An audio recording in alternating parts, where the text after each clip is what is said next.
Diuretics are an integral part of the management of congestive heart failure, but diuretics are also used for many other indications. On your exams, there are really two types of questions with diuretics. One type of question is the potential classic site of action of diuretics medication, which we'll see with this diagram. But you also have to prepare yourself for a question group that deals with electrolyte disturbances. This requires a better understanding of the functionality of a nephron and therefore the use of electrolyte anomalies as potential indication of diuretics in medicine. First, with this diagram, you should recognize a kidney tubule, one of those that we understand in physio that spans cortex and medulla. To the left, you see the glomerulus, whereby urine is actually produced, or I should say an ultrafiltrate of plasma is produced at a rate of 120 mL per minute. All the way at the other end of that kidney tubule, the urinary output normally should not exceed 1 mL per minute. So the purpose of that kidney tubule is to retain water. And to retain water, one of the big principles that will be followed is that of osmolarity, with water going down its concentration gradient, following salt inside the body.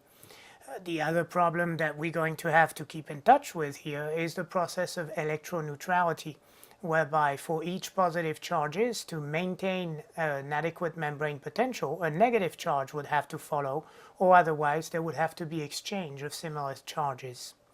Well, in the proximal tubule, we see the portion of the nephron that is most active in reabsorption. Notice that 60% of the sodium is reabsorbed at this level, and for electroneutrality, either of two negative ions will basically follow sodium: bicarb, whereby the 95% indicates that the vast majority of this salt is going to be reabsorbed in the proximal tubule, and chloride, for which 45% would be retained here. When we look at this, then a great amount of water will follow this salt gradient. You could imagine literally that 60% of 120 mL per minute is retained at the level of the proximal tubule. Now, there is two groups of medication that can work here. They're labeled 1 and 2, and you see in the little table to the bottom right that 1 represents the carbonic anhydrase inhibitors, and 2 represents an osmotic diuretic. Notice how it mentions that the mechanism of action of osmotic diuretics should encompass the entire tubule. However, because the proximal tubule is the most efficient part of that nephron, this is where classically a pharmacology question on your boards will place the osmotic diuretic. As we follow this nephron, it then dips into the medulla. Medulla has an osmotic gradient that is given by not only salt but also urea absorption. Thanks to the osmotic gradient, we'll set up a countercurrent transport, and this countercurrent system will allow the descending loop of Henle to be selectively permeable to water, and for water to be sucked into the medulla as if the medulla was acting as a sponge. Now, of course, not to dilute the medulla and lose the capability of concentrating urine, we have a reversal of permeability as we get into the thick ascending loop. This is a section of the loop that is referred to as the diluting segment of the nephron, being that here we have salt retention, but not water. So if we selectively permeable to salt, this is a place where we actually regenerate the medullary concentration gradient. This important regeneration will ensure that the kidney tubule can continue to function, reabsorbing salt and water. And this is the spot where the number 3 drugs, which are of course the loop diuretics, show their activity. Loop diuretics will block salt reabsorption in the thick ascending loop of Henle. As such, they will dilute the medulla and prevent the formation of a concentrated urine. This is also a section where you may want to recall from physiology that as salt is being selectively reabsorbed, water is left behind, what we called indeed the diluting segment. What I want you to remember of this water is because it is no longer associated with salt molecule, it is referred to as free water. There is only one spot where free water will be retained. It's in the collecting duct under the influence of ADH.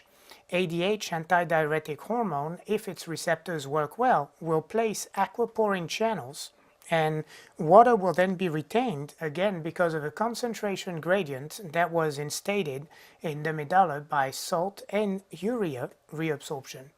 Urea, in passing, is an important byproduct of ammonia detoxification in your liver. The liver, through the urea cycle, detoxifies ammonia, producing the milder form of it, urea, to allow the kidney to have its adequate function. Do you remember how we talk about an hepatorenal syndrome when we have liver failure? And we basically mean by this clinically that when a liver fails, so will a kidney. And you see here at least one reason why this would be true.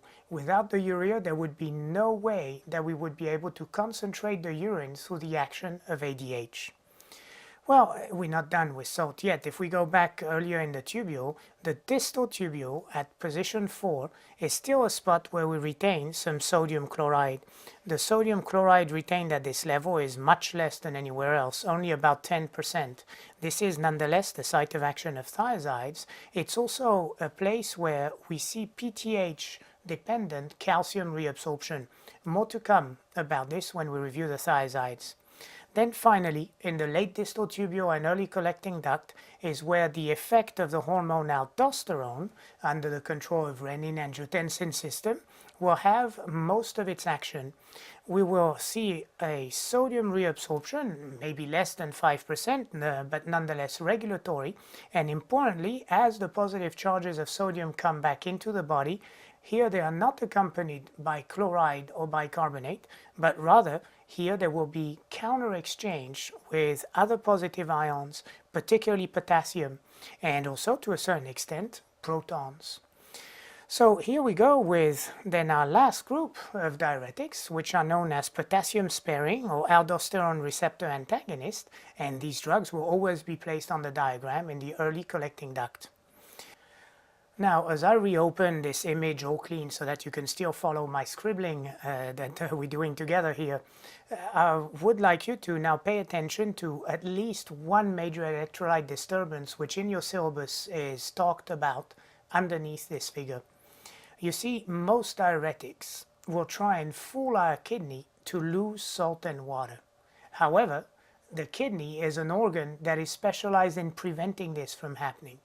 It means very simply that after the initial shock of receiving a drug that acutely makes it fail, the kidney will suddenly realize, I have two choices, adapt or die as a consequence of the drug. Well, of course, you know which of the two choices it will go for, that of adaptation. So go back to this diagram and check this out with me as I'm writing on it. If a drug was to block sodium reabsorption proximally, in the loop, or distally, then there is no doubt that the kidney would then adapt at trying to increase the sodium reabsorption distal to the effect of these medication, which in turn would then result in better sodium retention at the aldosterone level, but to the expense of potassium and protons. And from this point, it would mean that then as the diuretics cause hypovolemia and result in aldosterone production, there should be a salt retention to the expense of potassium, with therefore hypokalemia associated with these drugs, and the stark possibility that also through the loss of protons, there might be alkalosis. We would then expect that unless the drug was called a potassium-sparing drug, there should be hypokalemia and alkalosis with most of the main diuretics.